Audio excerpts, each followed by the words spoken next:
Just for today, everything's okay, everything's okay. Never comes again, another day like yesterday. Just for today, everything's okay. Good morning, everybody. This is the third installment of The Purpose of Consciousness on Earth, which sounds esoteric, possibly pretentious. I don't intend it that way. And I'll tell you right now, I'm not a spiritual leader, nor do I have spiritual knowledge in any significant way. What's interesting about this is, though a lot of the podcasts that I do, podcast episodes, I'm attempting to share something where I do have an expertise, possibly even a wisdom based on watching human behavior and psychology for decades and having made a study of it. And I hope there's something there to offer in which I'm comfortable saying, yeah, I have a level of expertise that comes from being a practitioner and from taking it very seriously, et cetera, et cetera. And I'm okay with inhabiting that. With this podcast, and when I do episodes that are about consciousness or whatever, I'm philosophically minded. Love academia. I love reading. I love existential thought, but I don't claim any knowledge specifically other than what has been very, very hard won through my human experiences. So what I want to say to you about this installment of these three parts, the purpose of consciousness on Earth, is that it's intensely personal. What I've learned and what I'm going to say, and what expands out to what I was sharing about judgment and what it means when we judge other people, that in fact, judgment is only ever a trap for self, because the act of judging doesn't trap you. The act of judging actually displays that you don't know who you are. You don't know who and what you are, because if you knew who and what you were, you wouldn't bother spending any time worrying about other people or attempting to have an opinion. You would simply love yourself, protect yourself, and joyously express what you were. And if there was some person or dynamic or energy that didn't work, you'd be like, well, that's cool, you do you. I'm gonna go over in my corner of the earth and I'm gonna do me. And sometimes none of it will work, but that doesn't mute what or who I am, right? So I think that was the second episode, or the second installment, was about more conceptually how judgment is simply an indication that I am already imprisoned by a lack of knowledge about myself. It isn't about the other person. If I knew what I was or who I was, I wouldn't bother wasting my time judging someone else. Because when you judge someone else, what you're saying is, I wish you were different.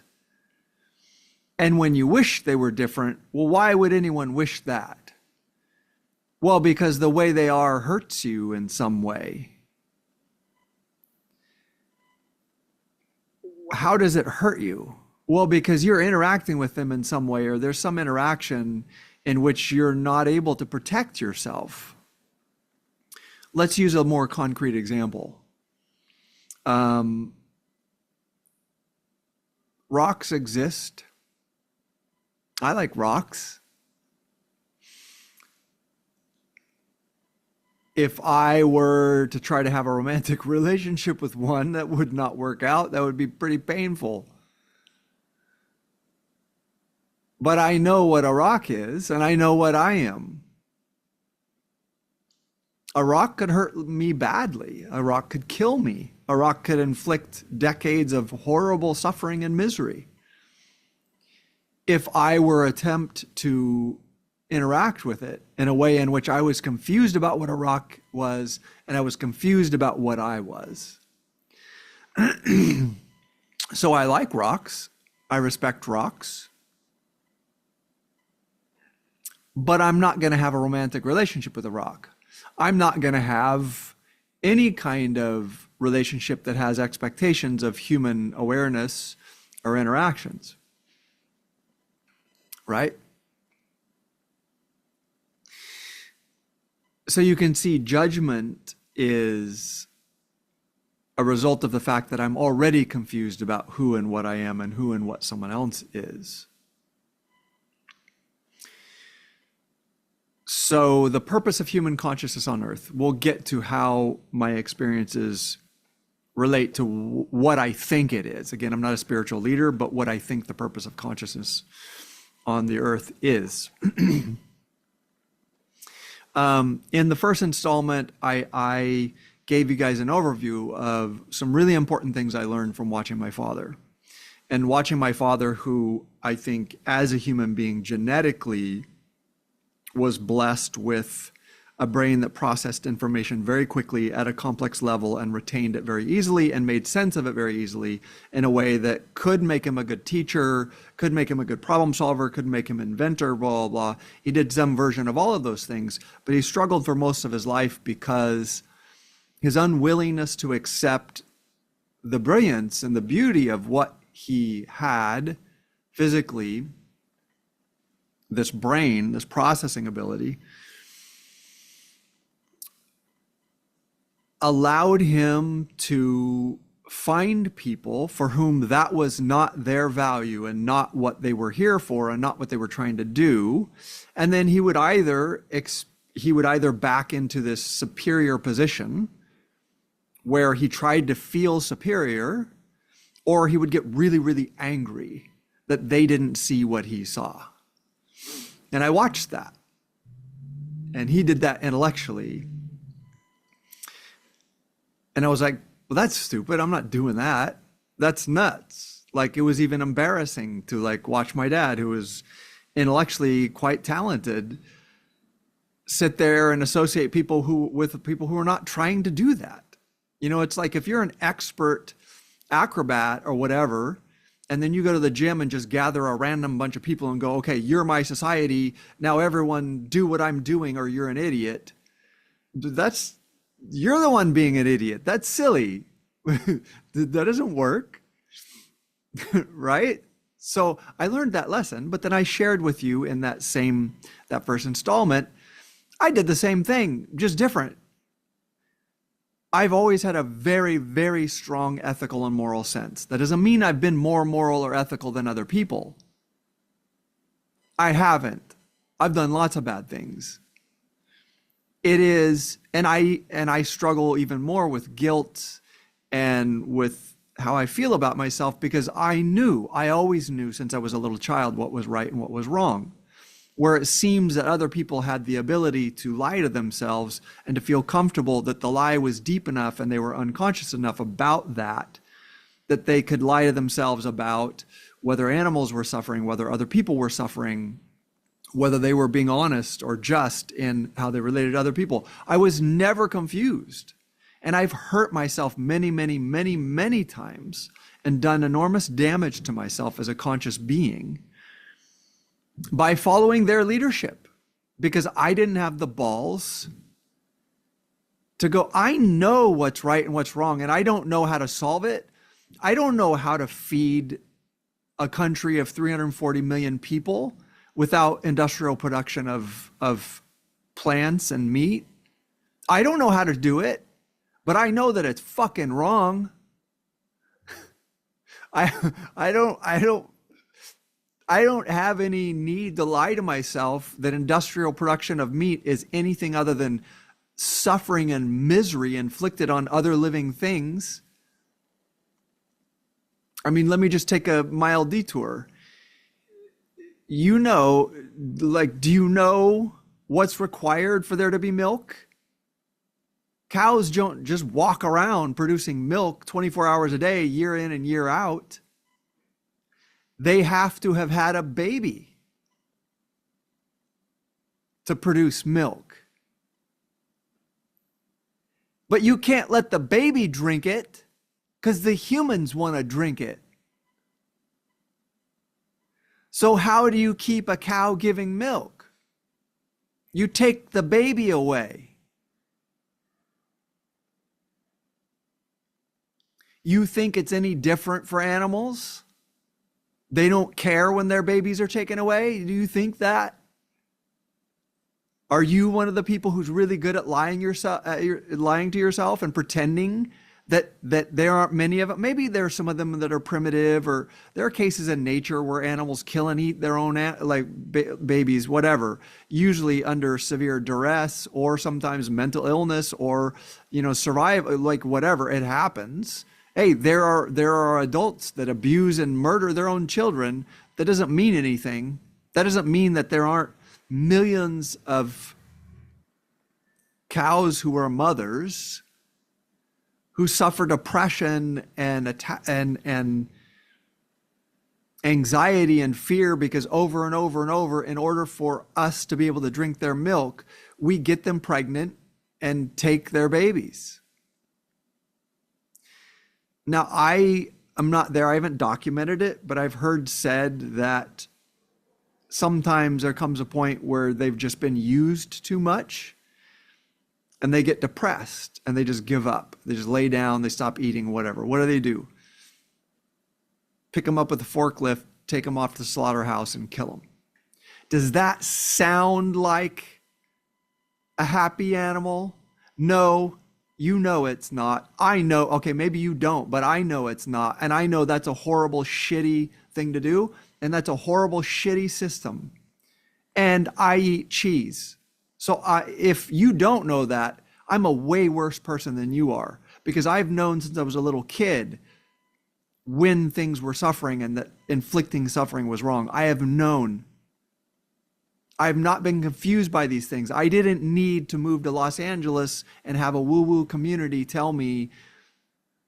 I knew when I was a little kid. Okay, so I took my detour to be morally pompous. There's 1,000, there's 1,000,000, there's almost an infinite number of examples of how we exist on the face of this planet that constantly, without any care or awareness, whatever, we're constantly inflicting terrible suffering. I've raised the idea of like dropping a live animal into boiling water. Yeah, you think that's okay? Okay, whatever. It's wrong. It's a terrible thing to do. All right. So then you see my sickness, right? I'm so frustrated and sickened by my own lack of courage and willingness. Sorry, I keep shaking the desk, which shakes the camera. My own lack of courage and my own lack of willingness to stand up and just say what's true. Okay, I don't know how to fix it, but I can just stand up and say what's true, what I know is true. Like, I don't care whether you know it or not. I know it's true. I know how we inflict pain and suffering on plants, animals, other people. You know, it's a complete lack of awareness on our part, and the fact that we play word games or mind games or pretend that, well, they have a primitive nervous system and they don't feel it, blah, blah. Okay, great. Self-serving much? Yes, we all are, including me. So then that was the second piece, right? Is that all I did was reinvent my father's lack of awareness and do it in my own way. Okay, I process cognitively fine. I think it's above average. I did great in grad school. I did well in undergrad. I've always been considered an intellectual by anyone who talked to me and knew me. I had a very, very good memory until I got old and stressed and had kids.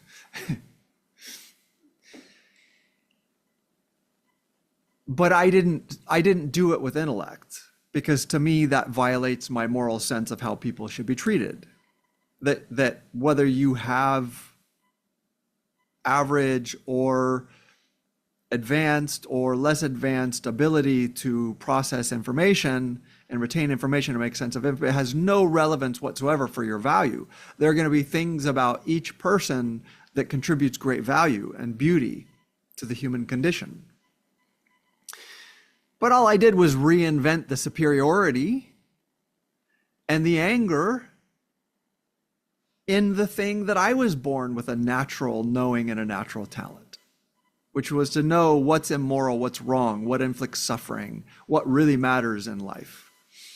Okay, I spent all my childhood and most of my adulthood doing the same thing my dad did, which was feeling furious with the human race, feeling like they're so stupid, right? As if I'm not them. And I did the same thing. So, and you can get in the psychology of it. My father had an extremely difficult, painful childhood with a lot of experiences, which I won't share, which he shared with me. I think sometimes he didn't even share it with my other brothers and sisters, but he shared with me. And that results in a very low self-esteem and some real feelings of physical dirtiness and like all of these things that are very difficult. And so then we try to rebuild ourselves by feeling superior to other people or being angry at other people. But in the end, it's my own weakness. It's my own belief that I'm damaged, that I have to somehow find a position, a morally superior position. And my dad's, it had to be an intellectually superior position. For me, I had to find this morally superior position in order to try to show up and be part of the human race. And it doesn't work. You still feel like a piece of crap.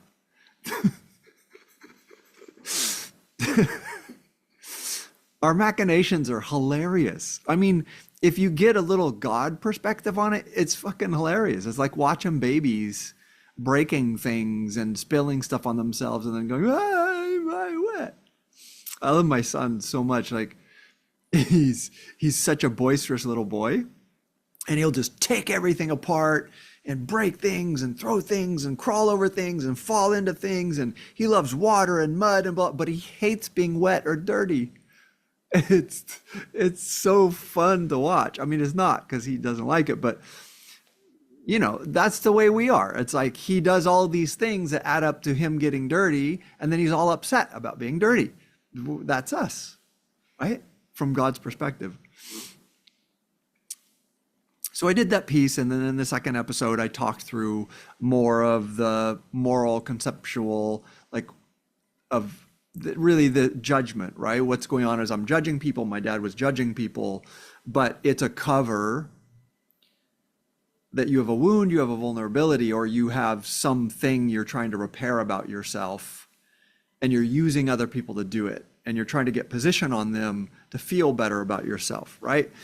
So I reinvented or supported that system, which I'm sure is not my dad's system. You know, these things get passed down through generations. So I talked through that. And then in this third episode, it gets a lot more personal. And I told you I want to be careful and respectful about how I talk about it, because everyone understands. Like, let me take a little detour for a second to tell you why I'm doing this. Because to be honest with you, I don't want to. Everyone understands, you know, Facebook meme, moral, blah, blah, blah. You shouldn't judge people. A lot of people even understand the psychology. Oh, someone who's very judgmental actually feels bad about themselves and are trying to get position to feel better. But that's so detached and disconnected and sort of theoretical that people will try to discipline themselves into behave. They'll try to follow that as a protocol of like, well, I don't want to be judgmental. But if you don't know why and how you're judgmental and what exactly specifically you're trying to solve about yourself, it doesn't shift at a behavioral, emotional, unconscious gut level, body level. It doesn't shift. You're just another person trying to discipline yourself into behaving according to the way some meme on Facebook says you should. And much respect. I've spent my entire life doing that. But you're going to get fatigued and you're going to get tired. Like, there's a limit on discipline. There's a limit on how much discipline you can apply to yourself. There's been a limit on how much discipline I could apply to myself. So you end up failing over and over and over on hard days, tired days. For things to really shift, you have to know specifically in a detailed manner why you judge people and what it is for you and how you're protecting yourself and why you believe. You have a belief that serves you. You do. It's not just theoretically for everyone. You specifically have a belief that serves you. I specifically have a belief that serves me, that makes it a value, that makes it worth it to judge people morally and to try to feel superior. And if you don't know what that is, if you don't raise it into consciousness, you can't choose otherwise. It's in there. You can discipline yourself to counteract it, and much respect. Many of us are going to do that with many components of our lives. We're not going to get the chance. Life can be hard, complicated, messy, overwhelming, and you're going to die not having solved everything. Man, no judgment. I'm just struggling just to solve a couple things for myself.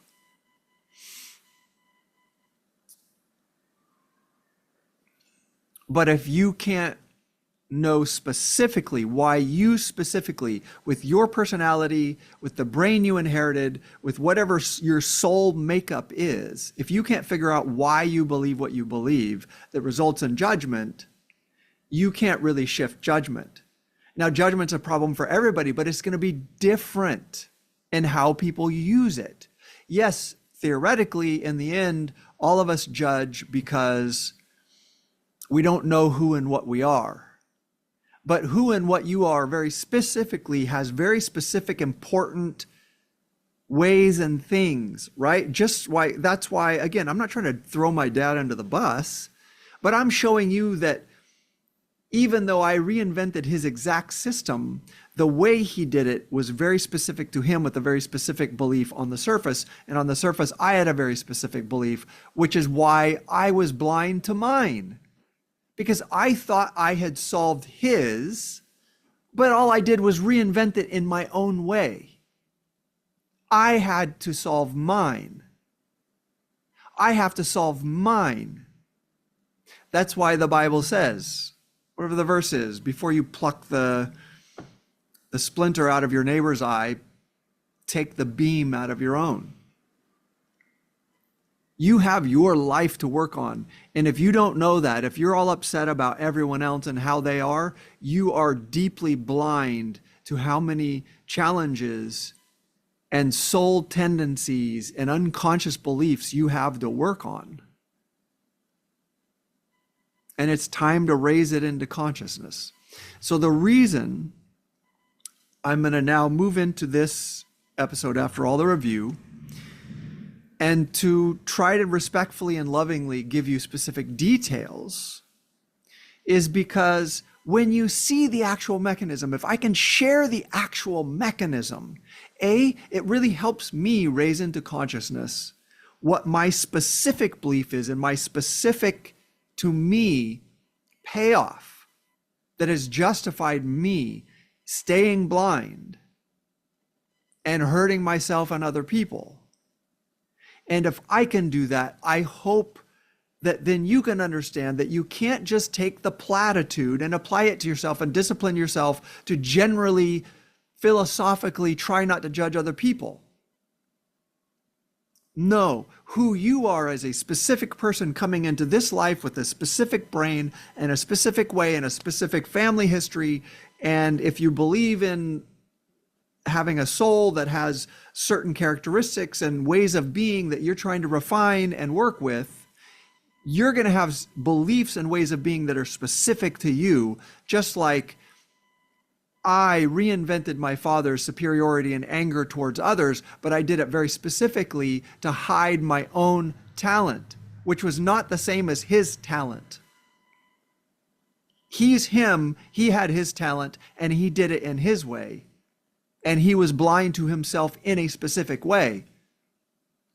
I acted like, oh, I see myself. I see that I process information. I didn't do what my dad did.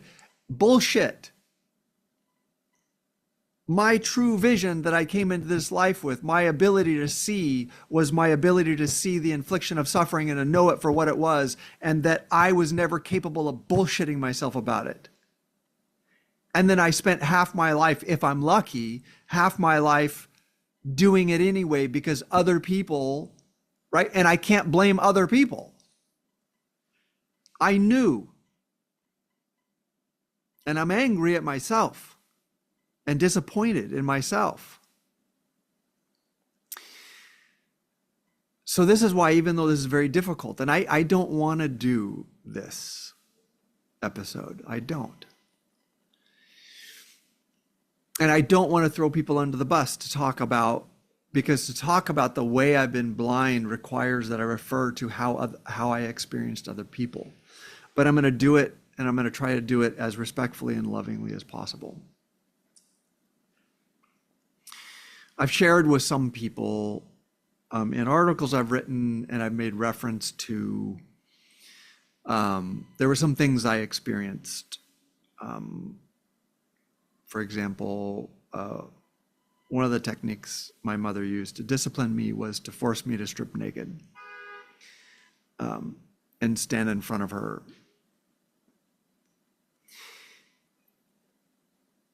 I've shared in an article that I wrote that one of the things both her and my dad did was to pretend that they were leaving me at the side of the freeway. They would sometimes take all of us kids and make us walk if we were fighting, but there were several occasions when they pretended that they were leaving me at the side of the I-84 freeway, and they would pretend to drive down the freeway, and usually cars would come to a screeching halt and threaten to call the police. The two times that it happened. Those are among many, many things that happened. A lot of the things happened at the hand of my mother, who has a specific personality and went through her own trauma and struggles. And she has a specific personality that's very, very grounded. She has a fierce, fierce stubbornness that I've learned from and that I inherited some of that stands me in good stead. I have the ability to set my feet when I'm really conscious and really mean to, even though I don't find myself particularly aggressive or competitive in any way. I learned that. But my mother has extreme black and white thinking that made it, for someone like myself who's very philosophical and makes everything complex and maybe complicated, blah, blah, blah. It was almost impossible. Like I was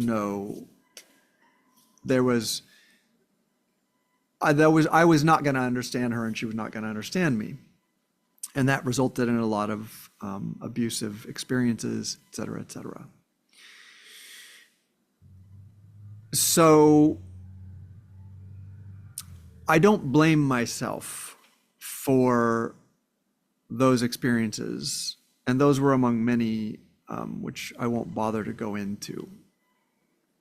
Suffice it to say that I had a very painful childhood, though very few people knew that. And I spent most of my childhood really struggling to make sense of my presence on the face of the earth and why I was experiencing those things. And I left home as soon as I could sort of put it together. And to a certain extent, I never went back. But here's the thing. You can have any opinion, or I can have any opinion of my mother and what she did. And I've been angry, and I've forgiven her, and I've not, and blah, blah, blah, whatever. That's my personal business.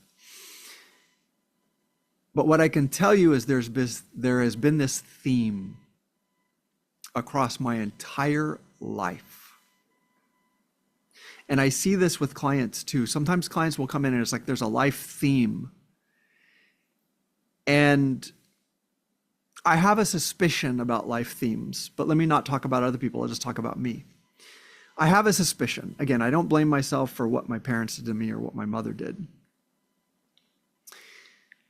But I have a suspicion that this theme of my relationship to a certain type of person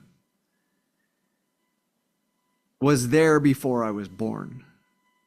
Now, am I hinting at reincarnation, karma? But yeah, maybe, I don't know. Again, guys, I don't know. I have no freaking idea. If you want to make sense of it that way, God bless, go do. I don't know. I don't have that level of spiritual awareness. But what I can tell you is it becomes almost impossible to deny that there seems to be this theme, and my unwillingness to see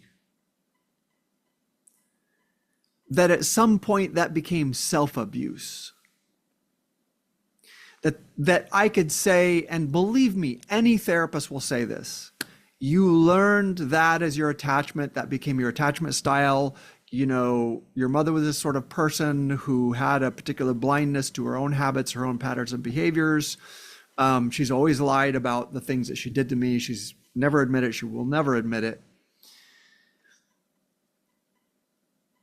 Yes, a therapist is going to be like, well, John, you learned that. That's your attachment style. You shouldn't blame yourself. And it takes a long time to heal, to admit to yourself what was done to you and why you feel the way you do. But okay, I'm down. I have those same conversations.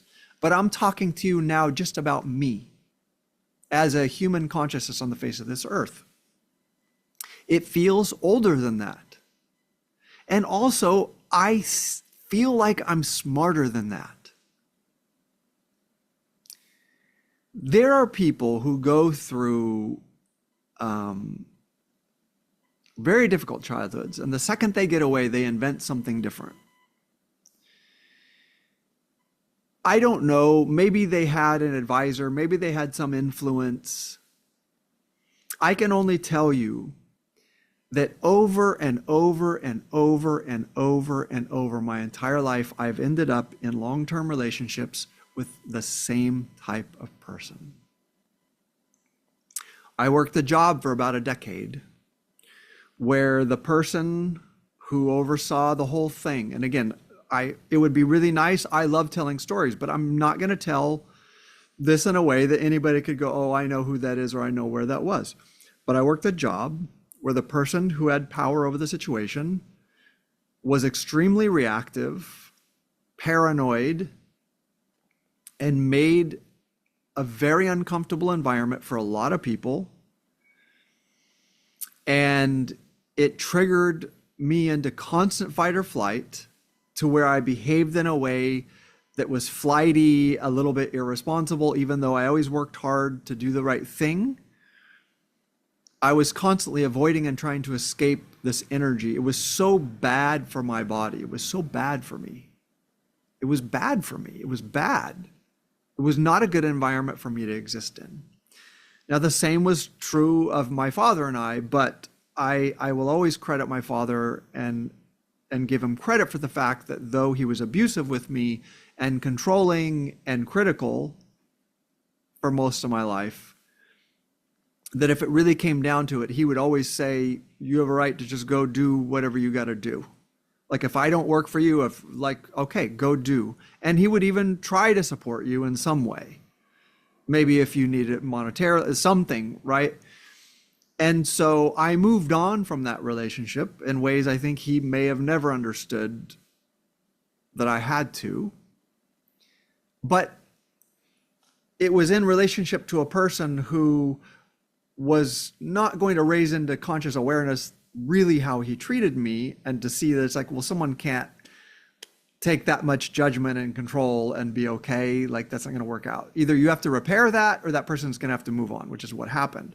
Like, he was not capable of repairing it, even though he was capable of at least sort of theoretically acknowledging it. He was not capable of repairing it. I had to move on. He would have been happy to work with me, but I had to move on. Right? But in my mother's case, it was an energy of a kind of person who was going to control and take ownership,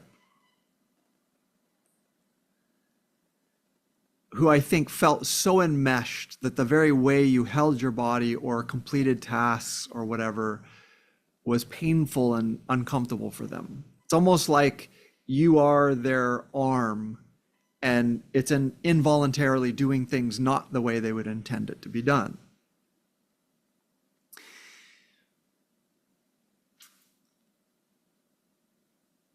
I have surrounded myself. I've known many people, many wonderful people, good friends, healthy friends, wonderful people who have come into my life and helped me see things, helped me heal, or just been supportive or kind, or, you know, even I think about, for example, my father-in-law who, you know, had real issues, but came into my life fairly late because I got married late, who just dropped a comment very kindly and without judgment at one point and just said, well, your work life is half over, you know, sort of hinting that like whatever you're going to do, it might be good to get in and do it. Because I was complaining about being frustrated with my job. And because he said it in a kind, non-judgmental way, I was able to take that and go, and it scared the shit out of me, but it was like, yeah, then no, that's real. Like, none of this stuff is adding up for me. My work life is not adding up for me. Like, I'm not getting anywhere and I've never gotten anywhere. Okay, so that sunk in and I got busy, handled it.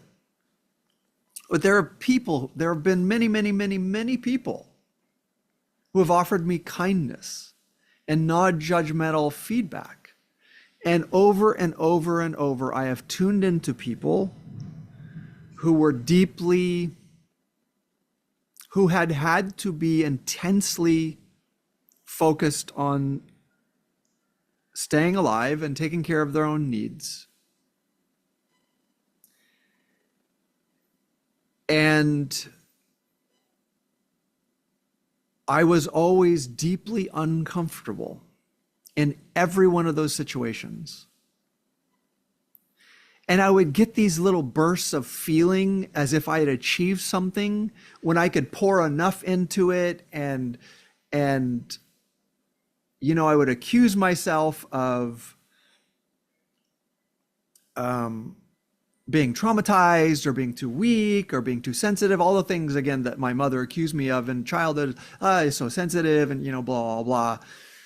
And I would accuse myself of those same things and then force myself into intimate, and I don't mean just sexually intimate or romantic, but I mean in intimate friendships or intimate partnership, like whatever the fuck it was, I would choose these people specifically as the closest. They would become the closest people to me, even though from the beginning I was often like, no, you don't want, like, you know how this goes. Like, this person drives you nuts. You're not comfortable. You don't like it. But because, now this is where you start seeing the individual mechanisms, because of the moral superiority, and I was aware of my moral superiority, I would tell myself, you're just feeling morally superior. And then I would punish myself by going, you need to learn how to be more loving and forgiving and open to these people of this specific type around whom I'm not comfortable. I mean, I'm intensely uncomfortable. Nothing about it works for me. I don't feel seen. I don't feel heard. They thrive off of the fact that I can see them and I can write, but there is no possibility of reciprocity there. And I would do the same move over and over and over because I didn't see my moral superiority and understand that that was a lie, that was an illusion, and that was a lack of understanding of who I am. Right? To be more specific, many of these people lack moral awareness. They have very high intelligence in certain other aspects, like their ability to navigate reality or even to recognize certain types of human behaviors where I'm an idiot. I'll give you one example. I'm very good at recognizing the finer points of human interactions, you know, blah, blah, blah. But in the past, if you put me with a salesperson who was capable of generating this very genuine, very warm, I would like fall for that bullshit. And I would know that I was being bullshitted into a sale intellectually, but emotionally, I didn't have the boundaries to be like, yeah, no, I'm not interested. Yeah, I get it. You're being nice and friendly, but I'm not interested. And I would go through an agony of 20 minutes of listening to someone be full of shit. I know they're full of shit. They know they're full of shit, but they can feel that I don't have a boundary and that I might break. Right? Well, these people with whom I was very uncomfortable were very good in those situations. And I learned boundaries. I learned to be self-interested in a way that's good for me, that's healthy for me. right? To not always turn everything into an ethical, moral puzzle to be solved, even if it puts me under the fucking ground. It's like, no, no, no, you have a right to be a human animal and take care of yourself, man. And sometimes you're knocking other people aside to do that. Like, stop with the moral superiority. It's stupid, right? So there was a blindness in it. So I would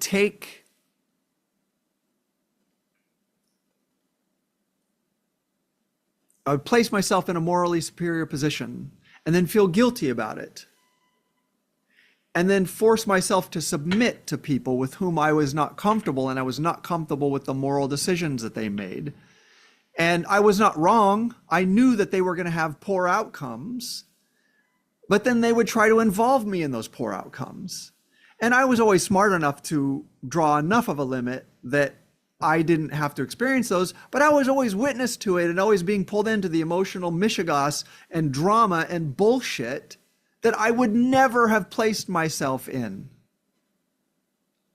And I did this over and over and over and over and over.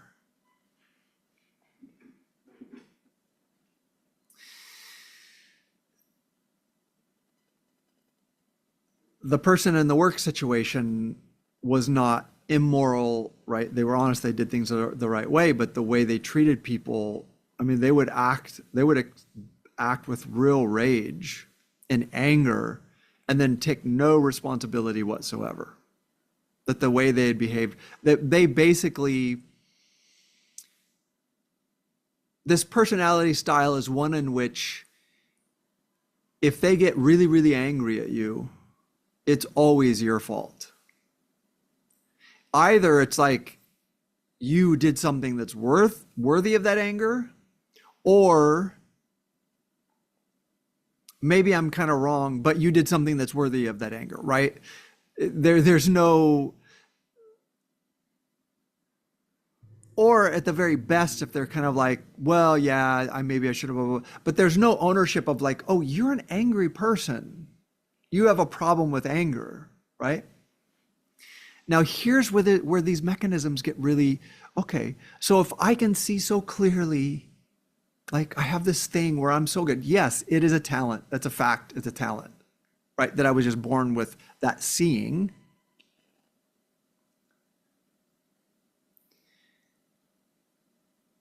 Doing this thing of either being morally superior or submitting to them because I'm punishing myself for moral superiority. This binary system. Remember, I accused my mom black and white thinking, which is definitely true. But I have my own version of black and white thinking, where it's like either I'm morally superior, but I have to punish myself for being morally superior, so I must submit myself to these people. And then I'm going to get mad because they do these things and I know that it's stupid and they have these outcomes and like, don't involve me in these outcomes. Like I would never have done that, and lecturing them and trying to fix them and, blah, blah. Why am I trying to fix them? Why do I think they need to be fixed? That's judgment. That's condescension. I'm not helping them. Why am I doing that? Because I am blind to my own right to choose to merely not interact with people who don't work for me. Their blindness reflects back to me my own blindness. I'm frustrated with their blindness. Well, guess what? If I'm frustrated with their blindness, then I am blind to the fact that I don't have to interact with it. If I don't understand who they are and the beauty of who they are, and I use something about them to piss me off, all it reflects is that I'm blind to the fact that I have a choice. So all I'm doing is being angry at their blindness and joining it with my own blindness. This system is so elegant that you can look at it from 1,000 different directions and it all adds up to the same thing. The moment I'm angry at someone else for their blindness, all it reflects is that I'm blind. I'm blind. Because remember, if I'm judging them, it's because I've enmeshed with them and it's hurting me that they're doing what they're doing. Well, then don't enmesh. Don't participate. Don't make it your reality. You have a reality that's entirely yours, that's generated from your gifts, from your limitations, from your personality, from your biology, from your family history, from your soul history, if that's a real thing, which again, I have the suspicion that this theme, this thing that I've done over and over and over and over, because it can't be possible that I have the ability, the insight that I have, that I've remained entirely blind to this for decade after decade after decade. I knew I was doing it again, but I couldn't see the mechanism that allowed me to bullshit myself and do it again. I couldn't see it. I couldn't free myself because I couldn't see the mechanism. I'll tell you a couple of more anecdotes. I know, again, I really love telling stories, but I can't just sit here and judge people and throw people under the bus to demonstrate my point. I've had multiple close relationships with people who are very wise in some ways, but morally very self-serving. Any moral decision that's made is one that serves their own needs, and when it doesn't serve their own needs, well, then they become immoral. And then they're like, well, I'm human. What do you expect? It's that move, right?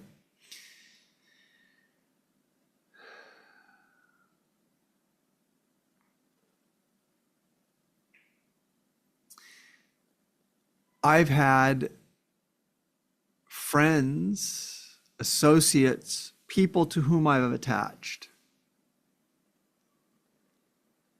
where this has been true over and over and over. And many times people have come to me and said, low key, why do you hang out with those people? Or like, why do you hang out with that person? And slowly over years, I began to realize maybe what you could say is that there's something morally primitive. And the more I began to really internalize and understand, no matter how shiny this particular way of seeing, my ability to see moral dilemma and understand what's moral and what's immoral, and understand in the end it's all about suffering or the alleviating of suffering.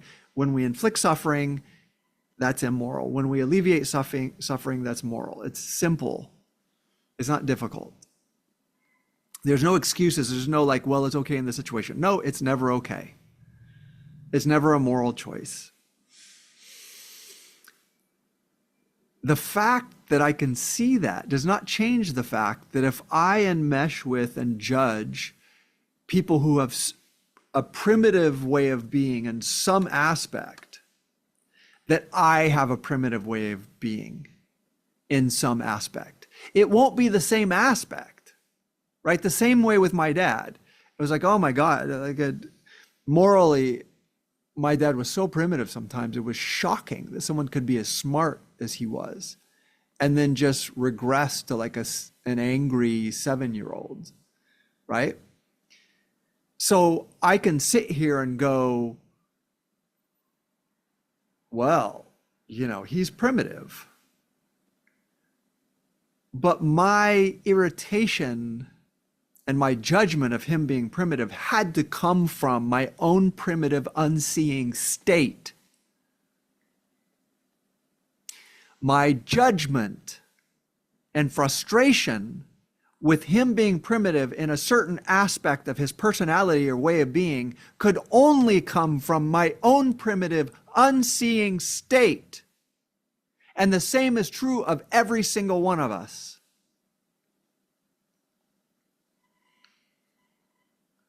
These platitudes, these things, right? You shouldn't judge people. It's not good. It only hurts you, blah, blah. That doesn't help. We need to see the actual mechanism.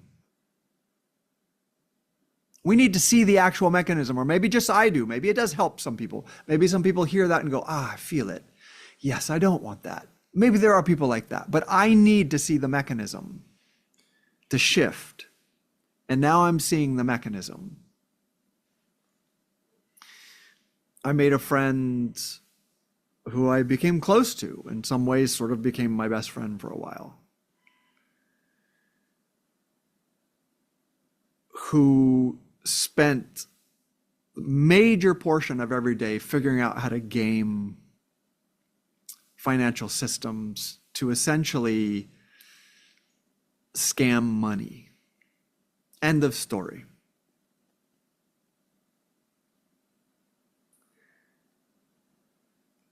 And I was so frustrated all the time. Like conversation after conversation. It's like, why do you think you're entitled to that? Like everybody works, everybody has to contribute. Yeah, there are some people who are lucky that they're rich, blah, blah, blah. But that's not the purpose here. The purpose is not to sit here and figure out, if I do this and that and say this on a form and get a doctor to say that, then I can receive all this money for free. It's like, there's no free money. Taxpayers generated that money. It's not magic. What we eat comes out of the earth, comes out of animals living and suffering. Like within this, there's nothing that's free other than consciousness. Your consciousness was given to you seeming, I think, free. You just have to own it, accept it, and own it. But within this earth system, it seems like everything costs everything. Everything costs something. There's always a balance, right? So I had this very close friendship, like was a person I saw more than anybody else. And people would look at it and be like, John, like, how? Because I was learning. Every single one of these people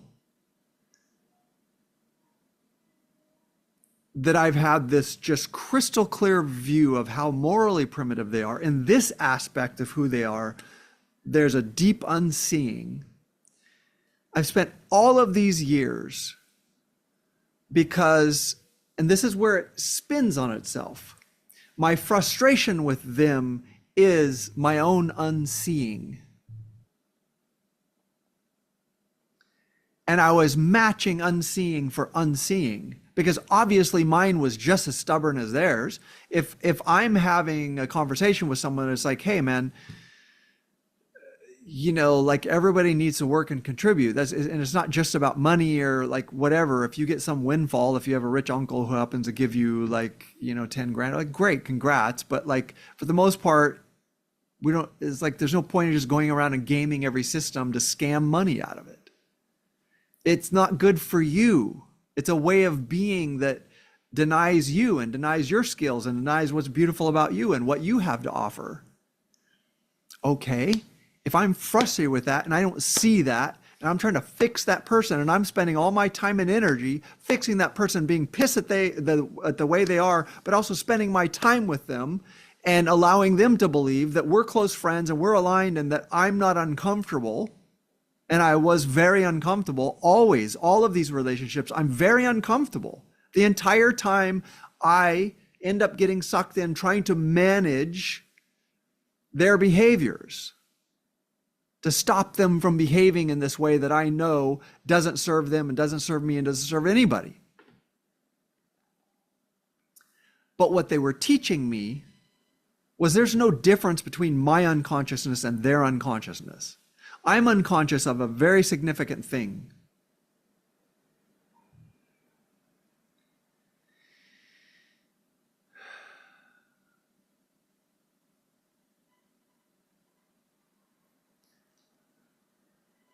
It's not even important to recognize their unconsciousness reflects my unconsciousness. You can even bypass that. That's painful, it's difficult. I've spent the last 3 to 5 years recognizing the ways in which the people with whom I am enmesh have an unconsciousness, but it reflects mine. I'm learning from them. And it's better just to feel gratitude. Thank you for teaching me. Thank you for forcing me to look at how blind I am. If you have a splinter in your eye, thank you for reminding me that I have a beam in mine. Okay, let's get to something a little bit nicer. Skip the being aware of how you're blind. What you're blind to,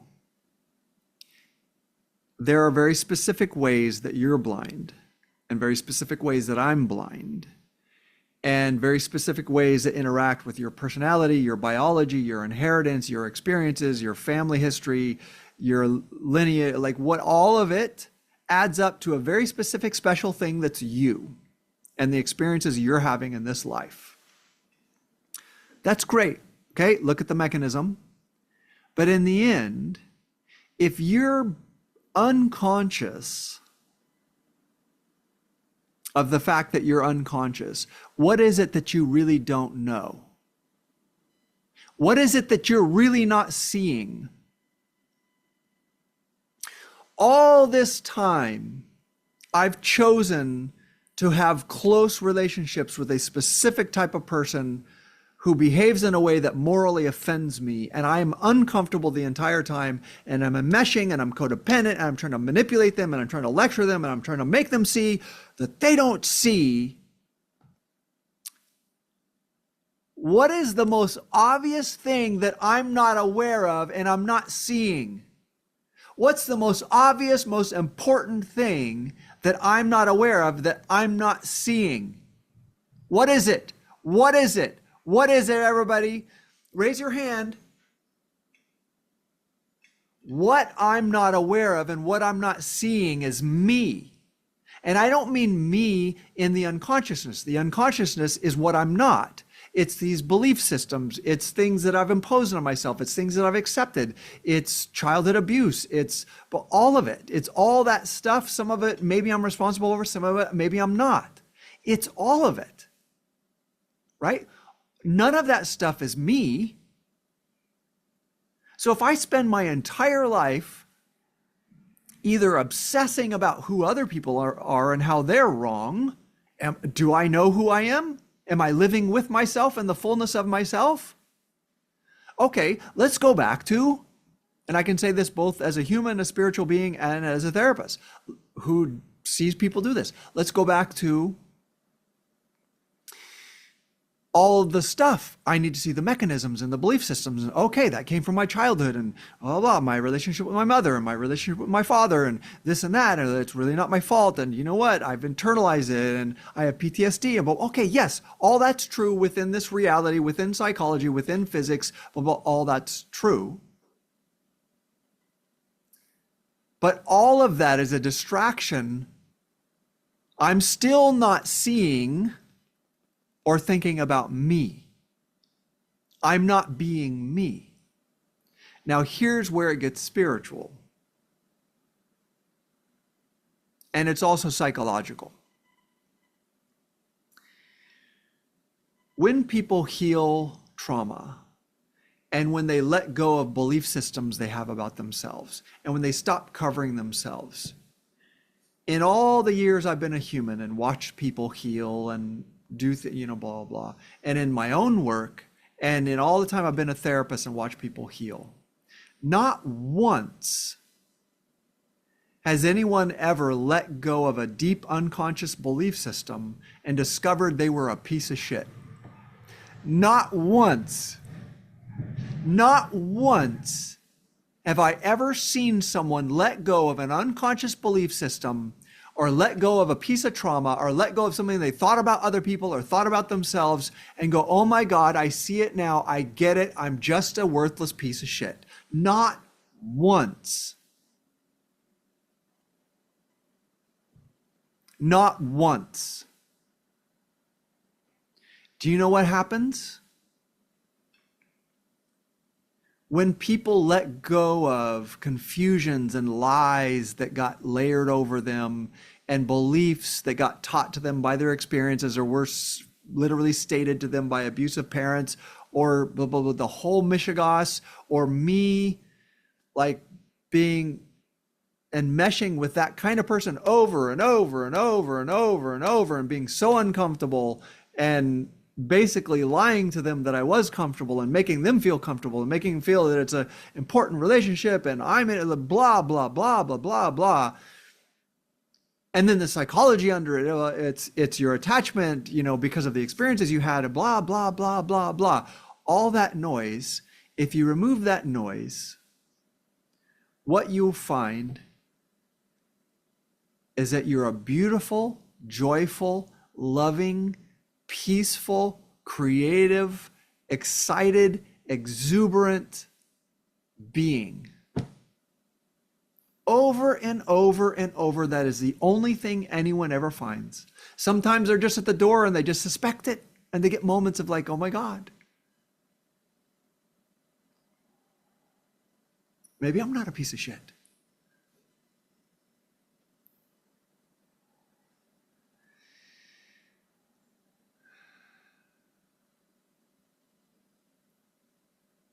All of it is a distraction. All of it is the mess of whatever's going on here on earth, of competing for food and competing to get your needs met and wanting to satisfy, wanting to avoid pain and wanting to pursue pleasure and to have sexual pleasure and the pleasure of eating and the pleasure of comfort and the pleasure of exciting things and being recognized by society and being respected and blah, blah. All of that mishigas is the mess. What you think about yourself is the mess. What you believe about yourself is the mess. What your brain does is the mess. It's all the mess. Me sitting there and enmeshing with those people and then being pissed and being frustrated and developing this whole paradigm of how stupid the human race is and what a bunch of jackasses. I don't even want to be a part of it. I can't stand the human. Well, all of that shit, all that narrative is just the mess. It's what my human brain did.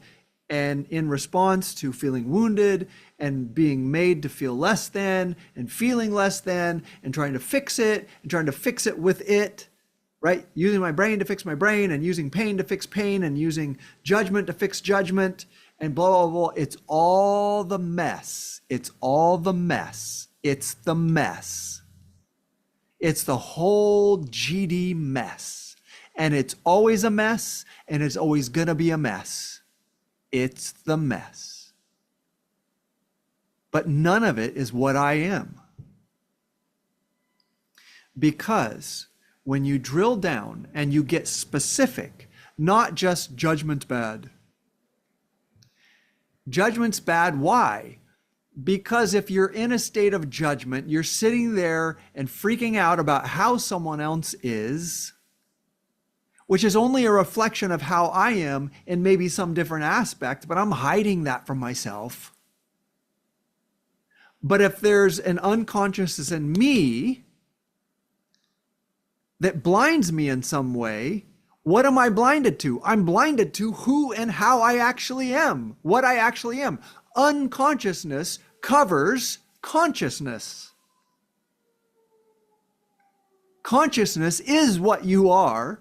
Whether you believe in Hinduism, Buddhism, Christianity, or blah, blah, blah, logically, there's no other way to explore it. I did the podcast called The Anatomy of Consciousness. It's like, go back and listen to that one. Logic and reason tells you that there cannot be communication without consciousness. There cannot be relating to other or receiving the meaning of relating from others without consciousness. Consciousness is conscious. If there's some way in which you've blinded yourself and you are blind to something in some aspect, by definition, you don't know what you are because you're consciousness. Consciousness is the thing that is aware. Like you get down to a priori knowledge, there's no way to talk about it. You're aware, you're listening to me. I can't make language. Language doesn't work without conscious awareness to intend a meaning. Otherwise, it's just physics. It's just sound waves bouncing through the air. You can measure them. You can describe them any frickin' way you want, but they don't mean anything. Just cause and effect. It's consciousness that says, oh, when I say the word oh, and I shape my mouth this way, and I made these vibrations, it has this particular meaning. Meaning inheres in consciousness.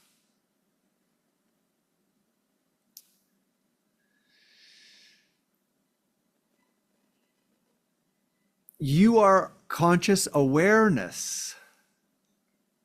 When you get angry at the blindness of others, it's only a reflection of your own blindness. And the reflection of your own blindness is only you pretending that you're not consciousness. And the moment you go, oh, well, but I'm not that. I'm not. You can consciously choose a thing. Okay, let's bring it back. So we got metaphysical, spiritual, like let's bring it back to the mechanism of how this works in the human condition. For me, I kept getting caught in this binary system. I've developed this moral arrogance that's full of shit, and I know it. And I judge myself for being morally arrogant to these people with whom I enmesh. But I can't escape it because either I inhabit moral arrogance, which is a blindness. I'm not better than anybody. Or I submit to them and allow them to create a reality around me that's very uncomfortable for me. And then I have to lecture them and manipulate them and blah, blah, blah. And then I become somebody who's just lecturing and manipulating, and many of the things that I accuse them of doing, of being manipulative and dishonest. Well, now I'm being manipulative and dishonest because I'm in this binary system where either I'm morally superior. Well, if you are, what are you doing? Or I have to submit to it, which then I get hurt because then I have to experience the outcomes that they're going to create. And what really hurts me is not that they have bad outcomes. I have outcomes that are uncomfortable all the time. What hurts me is that I know that motherfucker's coming. I know it. I've known it my entire life. I can see people, myself included, walk our way into pain and then go, oh my God, I'm in so much pain. Yep, fucking you knew that. Or I did. I don't know. That's the suffering for me, is that I know it's coming. Right? The friend who's always trying to scam, that's not going to work out. You're not going to have a nice life living off of trying to, A, you're not going to respect yourself. B, people are always going to be fighting you and calling you a selfish piece of shit and dishonest. Like, you're not going to enjoy yourself. Also, you're not even really acknowledging how beautiful you are as a human being and what you have to contribute. And that when you contribute, society and reality will reward you and you'll be able to eat and live. So I was doing this binary system. Okay? But I was unaware that it reflected my own blindness. And my blindness isn't just the specific mechanism in how I'm blind, but in the end, it's a blindness that it's like I'm not being aware of me, that I'm consciousness. Okay, what's the number one thing consciousness can do? Choose. A priori knowledge. It's impossible to talk about being conscious without the sense that you can choose. What's the point in consciousness if you can't choose? You can choose and you can intend, and sometimes within this reality you can act. Sometimes the only thing you can choose is how you relate to something, which is still a choice, right? The way I related to those people trapped me. I always accused them in my head of trapping me, that I feel trapped and I don't know how to get out of it and I don't want to hurt their feelings and blah, blah, blah. What a load of bullshit. I trapped me because I'm in judgment of them. And I'm in this binary system where either I have to be superior or inferior. And when I'm inferior, I'm fighting and arguing and getting angry and putting myself in the superior position. I'm trying to manipulate them, blah, blah, because it hurts me that I can see that they're going to create insanity. And I don't need to create that. I don't need to. I already know what the outcomes are.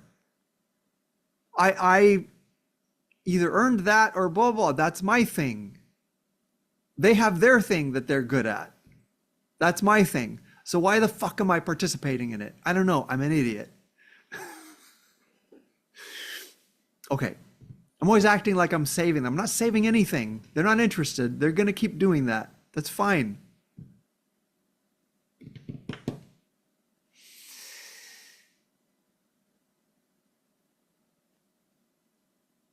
an essential component of my relationship to them is that they can't see me because they can't hear that I see that there's right. I just become this person who lectures and manipulates them, and they're manipulative, and they're like, yeah, so we're all doing the same thing. I'm not seen. Okay, but who's not seeing me? Me. Because if I was paying attention to what's good for me and what works with my energy and what I've already learned and what I don't need to work on and stuff that I should be working on, then why am I enmeshing in those situations? Why am I taking those jobs? Why am I doing that? Because I don't see me. Because I haven't accepted, like my dad before me who didn't accept that it's okay. Mentally, he knew that he had exceptional intellectual skills, but emotionally at a gut level, he didn't. He had to find people for whom they were not competing in that and sit there and be superior or get angry that they couldn't see what he was talking about. It's like, what are you doing, dude? Well, okay, so I did the same thing. He was not seeing him. I was not seeing me. What does seeing me mean? It means I get to choose. Stop pretending that I'm helping those people. If they can't see or don't want to see or that's not where they're at, why am I using this insight that I have that I was born with? Why am I not writing articles, doing podcasts, sharing with people who are my clients and helping them navigate? Like, why am I choosing these people who seem not capable in this lifetime of seeing and sitting there and crucifying myself on the cross of their unseeing because I was trying to make myself see my own unseeing? If I value the gift I have, and I know that it doesn't make me superior, and it also doesn't mean that I need to submit to some shitty system doing something that I know doesn't work, if I know that could contribute to others, shouldn't I protect it? Shouldn't I go, oh, I'm lucky that I have this thing. I was born with this knowing of what suffering is and when it's happening, and knowing how best to avoid it, and knowing that it's worth going to extreme lengths to avoid it. Shouldn't I be sharing that? If that's part of who I am, aren't I just honoring who I am and going, okay, I'm just going to appreciate and love who I am? When you let go of the noise and the BS, the mess, and you let the mess be the mess and you just come back to you, you will find it's mystical that you have no idea how big you are, whether big can even quantify what you are. You will experience joy. You will experience peace. You will experience love. You experience connection. It will express. It will just express. That's all. You don't have to do anything. You don't have to discipline yourself. If you use people to mute who you are and to cover up who you are doing it because you are consciousness and you have choice and you are choosing it. And it's this elegant system where I was using people to mute who I was and then judging them. But the truth is, I was using people who have a significant unconsciousness in a certain aspect of their personality to try to stimulate myself to look at my own unconsciousness in maybe a different aspect.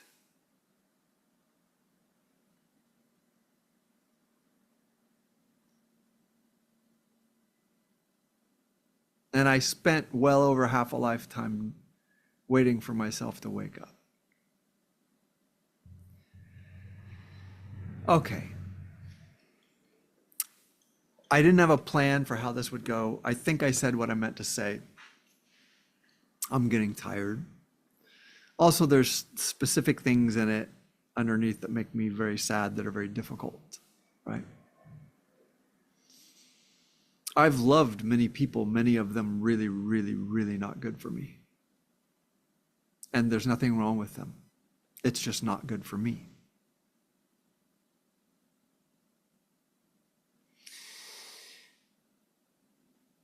So let's bring it back to the title. If there's a purpose of consciousness here on earth, it seems that, and this comes from a lot of my studies from spiritual leaders and the Vinnie Tolman story, Taking a Walk in the Physical is a book I read.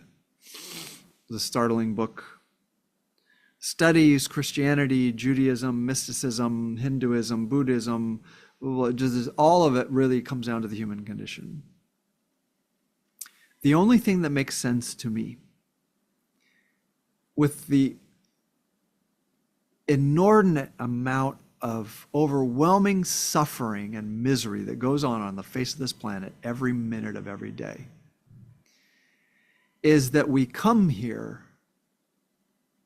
Consciousness comes here. If you want to call that a soul, I don't care. Again, I'm not a spiritual leader, however you want to talk about it. Consciousness comes here to evolve into a deeper knowing of itself, to refine itself, and to become even more intensely, sensitively aware of itself. To explore itself in different situations, to wake up to itself in different situations. And when it wakes up to itself, and you are it, and I am it, you become aware that you are inherently joy, that you are inherently love, that you are inherently connection, that you are inherently beauty, exploration, creation, creativity. That when we have painful experiences that we say made us unconscious, any therapist could look at my childhood and go, well, what would we expect, right? If you have a mother who was doing those kinds of things to you, you're going to have PTSD, you're going to have a lot of negative beliefs about yourself, you're going to have very conflicted attachment relationship. Yeah, I'm a therapist. I'm down, man. I'm down. I'd love to be off the hook. I would love to be off the hook. I would. I don't blame myself for what happened to me when I was a child. But it really feels like it was older than that. How does someone do this their entire life if I was not working on waking up to something that was in the end about me, and waking up to the fact that I was not aware of myself? And there were always people who told me that they loved how I was, and the creativity and the sensitivity and the quickness of mind and the creativity of how there were always people sending message after message of like, oh, you're beautiful, you're wonderful, we really like how you are, blah, blah, blah. And I couldn't hear it, and I couldn't hear it. And I went back over and over and over to those people in whose presence I feel overwhelmed, I feel separated from self, I feel unheard, and I feel unseen. But in the end, it wasn't them abusing me. In the end, they were acting to go, hey man, you are unaware. You do not see you. You do not accept you. When people compliment you, you refuse to hear it. You refuse to know yourself. You refuse to be present to yourself. So I can look at it as I submitted myself to semi-abusive, controlling people, blah, blah, blah, for most of my adult life. And I was a better person than that. And I can feel like, oh, I wasted my life, blah, blah, blah. Maybe that's true. Maybe I'm full of shit. Maybe I'm just making myself feel better. Don't know. Not a spiritual leader. But what it really feels like to me, what it seems like, is that all of those people were also my teachers. Going, if you don't like my unconsciousness, wake up to yours. And when you wake up, you're going to wake up to you. When you wake up to your unconsciousness, the only thing you can discover is that you are conscious and you are consciousness. It's again, a priori, there's no way it becomes, you can't get deeper into it. There's no level under that. If you wake up to your unconsciousness, it's only consciousness that can be aware of unconsciousness. So are you the unconsciousness or are you the consciousness? You're the consciousness. Because how could you wake up to unconsciousness without being the consciousness? It just goes in circles. There's no other way to talk about it. It's just true. Your consciousness. What are you going to do? Dislike it? Escape it? Are you going to use your consciousness and the ability of consciousness to make choice to escape being conscious? Well, all you're doing is confirming the fact that you're conscious. If you're using a choice to try to escape consciousness, that just proves that you're conscious, because choice only derives from consciousness. There's no escape. Or maybe there is. Maybe you can petition God and go, God, eliminate me. I no longer want to exist. I don't know. You're beyond my pay grade. No idea what this episode is. It's painful for me is what it is. I have attached to people who in one aspect are deeply unconscious.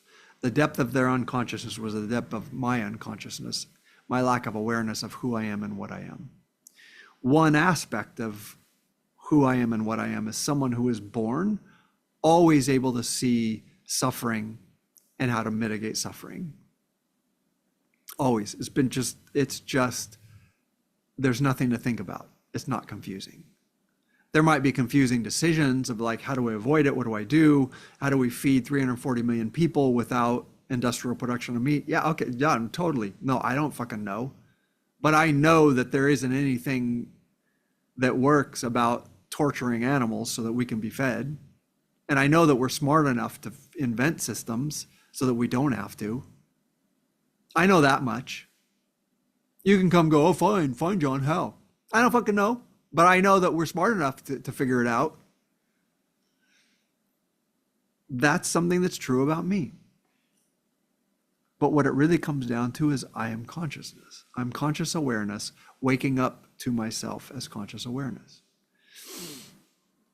And for some reason, I needed a lot of pain and suffering and separation from self to remind me of who I am. I suspect that the purpose of consciousness on this earth is to wake up to itself, to come into a very difficult, painful, distracting reality where there's the appearance of constant struggling to serve our biological needs, and that our only task is to remember, no matter what's happening, I am consciousness.